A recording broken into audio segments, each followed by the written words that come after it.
All right, today we're going to dive into a really unique corner of the US financial system. And it all comes down to 9 little digits. I'm talking about the Individual Taxpayer Identification Number, or ITIN. And believe me, it's so much more than just a number. It's really a story about taxes, financial access, and a super complex economic reality. So here's what we're going to cover. First, we'll break down what an ITIN is, and maybe even more important, what it isn't. Then we'll get into the nitty-gritty of how you actually get one. After that, we'll explore its surprisingly huge role in financial access. We'll also hit the fine print, the limits, and unpack some of the controversy around it. And we'll wrap up by asking a big question. What does this whole system really tell us about the US economy?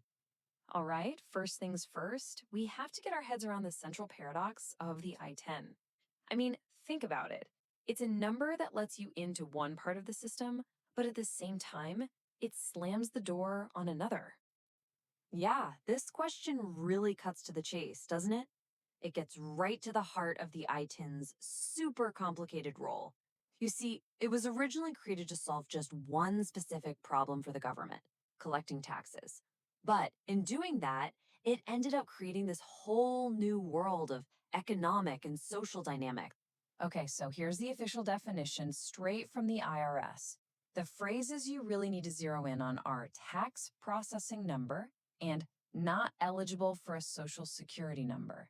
From the government's point of view, its purpose is just, well, administrative. It's all about making sure that anyone earning money in the US, no matter their immigration status, can follow the tax laws. When you put them side by side, the difference is just, wow, it's stark. A social security number, your SSN, is tied to your entire work history, your retirement, all of it. But an I-10? Nope. It's a one-way street designed for one thing and one thing only, paying taxes. And check this out. That format difference is a dead giveaway. An I-10 always starts with a 9. That's a huge built-in signal to anyone who knows what they're looking at that this number has a very specific, very limited job. So you're probably wondering, how does this whole thing actually work in practice? Let's break down the mechanics of applying for one. And this is more than just filling out forms, you know? The process itself tells you a lot about the system's priorities and its security measures. This right here, this is the document at the center of the universe for this process, Form W7. But it's not as simple as just filling it out and mailing it in. See, back in 2003, the rules got a lot tighter. Now you have to submit it with a valid federal tax return. And that was a really key change the IRS made to make sure ITINs were being used for their one and only intended purpose, filing taxes, and not as some kind of general ID. So applicants basically have 3 ways to go about this. First, you can mail everything, and I mean everything, including original documents like your passport, straight to the IRS. Or if that sounds a little risky, you can make an appointment and go in person to an IRS center. But the third option, this one's a crucial piece of the puzzle. You can use what's called a Certified Acceptance Agent, or a CAA. These are people or organizations the IRS has authorized to verify your documents for you. For a lot of folks, this is a total game changer because you don't have to mail away your most important documents. And this is where you see the real-world friction in the process. I mean, we are talking about a wait of several months. And the requirements for your documents, they are strict. A passport is the gold standard, really. It's the only single document that works on its own. Without one, you have to pull together a combination of other documents. And this is exactly why those CAAs we just mentioned are so important. They can authenticate the whole range of acceptable documents, which is a massive advantage. It means people don't have to send their most valuable papers through the mail. But you know what? The story of the I-10 doesn't just stop once a tax return is filed. Not even close. This system, which was designed for one very specific thing, ended up being used for something else entirely. And that created this fascinating, totally unintended consequence that literally reshaped financial access for millions of people. And right here, this is the big pivot in our story.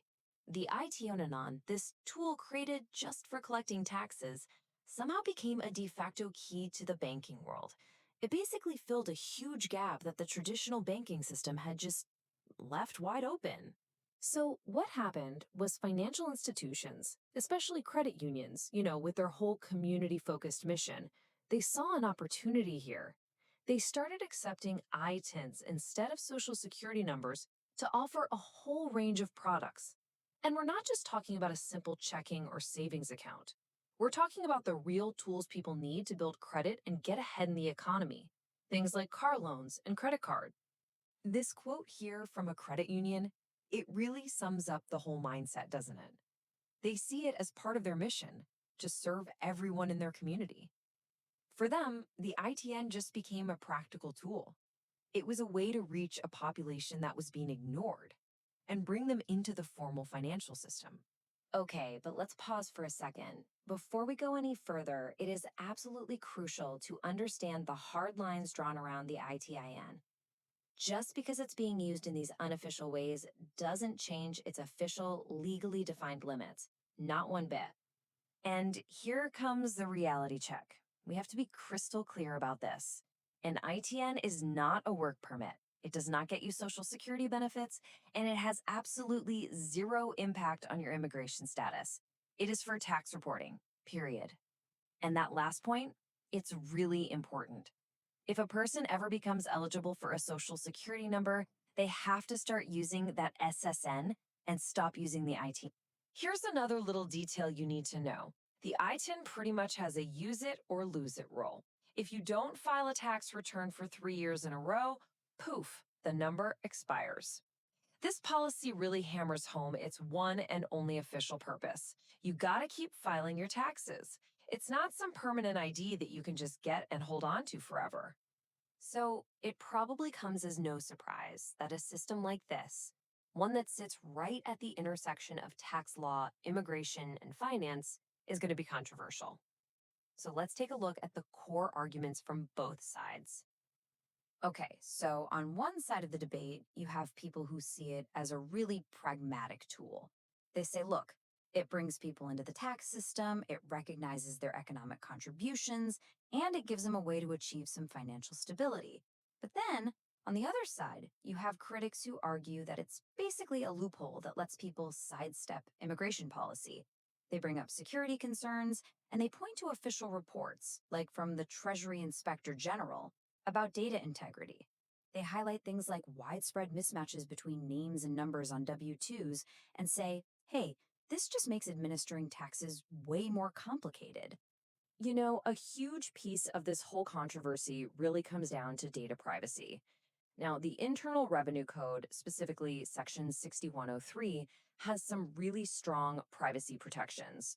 It basically forbids the IRS from sharing taxpayer information with other government agencies, and that includes immigration enforcement. But, and this is a big but, that protection isn't absolute.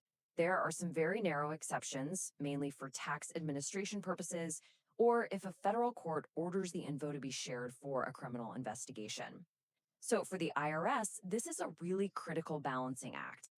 So, where does all this leave us? When you look at this patchwork of official rules and all these unofficial uses, what do you see? Is it a sign of a system that's just broken? Or is it something else? A system that's adapting with a sort of accidental genius? Let's put a hard number on this to really ground it. In 2019 alone, just 1 year, ITIN filers made a net contribution of almost $6 billion to the US economy. We are not talking about a small, marginal group of people here. This is a significant economic force, and it's one that's tracked and made official by the very existence of the ITIN program. And all of that brings us to our final big question. Is the ITIN a bridge that actually helps integrate people into the formal economy? Or is it more like a wall? A wall that, because of its limitations, creates a permanent parallel economy, one with its own rules, running alongside the mainstream but never really merging with it? At the end of the day, that is the essential question that the ITIN forces all of us to think about.